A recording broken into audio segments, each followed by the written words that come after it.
Guys, what's up and welcome to the Blitzpool Fan Zone. I'm Rohan Manglani and with me a very special guest, Gaurav Asumal. What's up, man? Good to be here. Good to have you. Excited. Well, Gaurav has finished in the top 20,000 for 4 years in a row in the official fantasy. So he has a lot to bring to the Blitzpools fantasy. I hope you've been following our cricket Blitzpools fantasy. And I have, and you guys are much better than me at cricket, but football I've done. You're the guru in football at the moment, and I mean you've been doing it consistently, man, and in such a tough season. Yeah, 4 years in a row. I think in the top 0.5% in the world.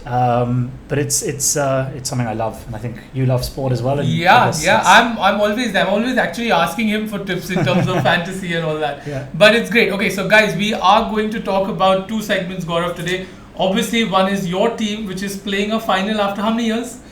Too many years. As usual. Well, Champions League a couple of years ago, so not too long. Yeah. But still the trophy drought is on. But we are talking about Manchester City versus Tottenham Hotspur, 9 p.m. on Sunday night. Now, Gaurav, let's get straight into the game. Mourinho sacking, massive. I mean, around that also there's been this entire European Super League thing which has been happening, and we will, talk about that a little later. But what's the deal with Spurs at the moment? Yeah, look, I don't think we're in a good place. I don't think we've been in a good place for a couple of years. I am and always have been a Pochettino fan. So for me, Mourinho coming in was probably never going to be something that I was going to be too happy with.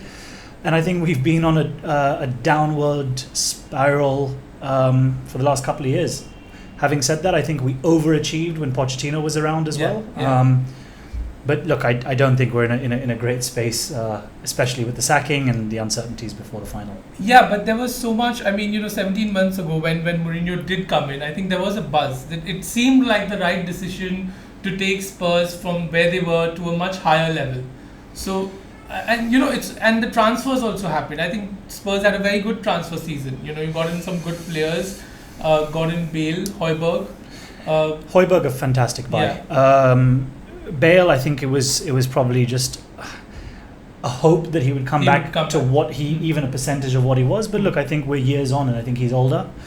I personally don't. Yes, there was hype with Mourinho because Mourinho is a big name. But what's he actually achieved recently? I think the game's moved on. I don't think he's kept up with the game.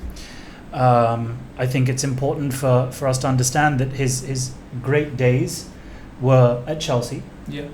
And you mean the first time, right? The first time. I mean, I would tend to think that after he came back, after he left Madrid or got sacked from Madrid, nothing has actually materialized for him. Well, that's what I'm saying, right? I think everyone talks about Mourinho. Look, he's won trophies. We can't take that away from him. I think the Porto Champions League was probably his greatest moment. Yeah.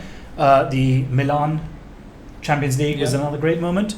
But let's look at the Premier League. It was when his first phase, it was probably a 3-horse race. The Invincibles had just finished, so they were aging.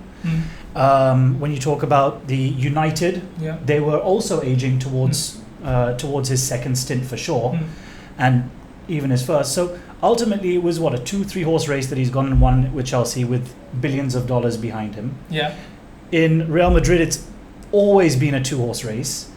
In Porto, apart from the Champions League, they were the dominant force in Portuguese football. Yeah. In Italy, you're looking at two teams again at that time. Yeah. If I'm not mistaken, Juventus were actually deducted points at one phase when he was there. So really, people talk about Mourinho being great. And yes, his 2 achievements. And all this you mentioned with some heavy money, some heavy funding. Exactly. He's done it, Real Madrid at the time. Look, people talk about the Super League and all the rest of the things. I mean, Real Madrid being one of the drivers on that. Yeah. I mean, obviously, these guys have gone bankrupt. They've built Galacticos after Galacticos after Galacticos. Of course, the money's going to run out, right? That is true. So Mourinho at the time, was in this movement, where they were spending money. So, look, I've never been, when I really look at Mourinho, 2 phenomenal achievements without a doubt: the Inter Milan and the Porto Champions League. Outside of that, with the money that he had accessible and the teams that he was playing in and around, nothing that I've ever been too impressed with. Okay, one quick question now that he's done with the Premier League, obviously you can't compare him with Sir Alex Ferguson, or you can't compare him even with Arsene Wenger. Can you compare him still with Ancelotti, or even is Ancelotti also greater than he is? I mean, than Mourinho? I think I rate Ancelotti. I think what he's done at Everton as well this season. I think they've been really hurt with injuries. You know, Everton is a club this year that has done phenomenally well. James Rodriguez, a phenomenal signing, out injured, had his issues. Calvert-Lewin out at the moment. You know, I think Ancelotti for me is on par with Mourinho, but Klopp, Guardiola, a league of their own. Brendan Rodgers I'd put in the conversation as well to what he's achieved with Leicester. That's true. That's very true. All right, so moving on now. Spurs has Ryan Mason, who's 29 years old. Yeah. The trophy drought is older, unfortunately, but I'm sorry, but I mean, no. Okay, what are you expecting on Sunday? Look, I'm a realist, right? And I'd love to sit here and say Spurs are going to win it. We're not going to win it. Manchester City, especially after losing that semi-final FA Cup against Chelsea, have now got the treble to fight for. Yeah. I think the Premier League's done. You know, that looks like it's done unless the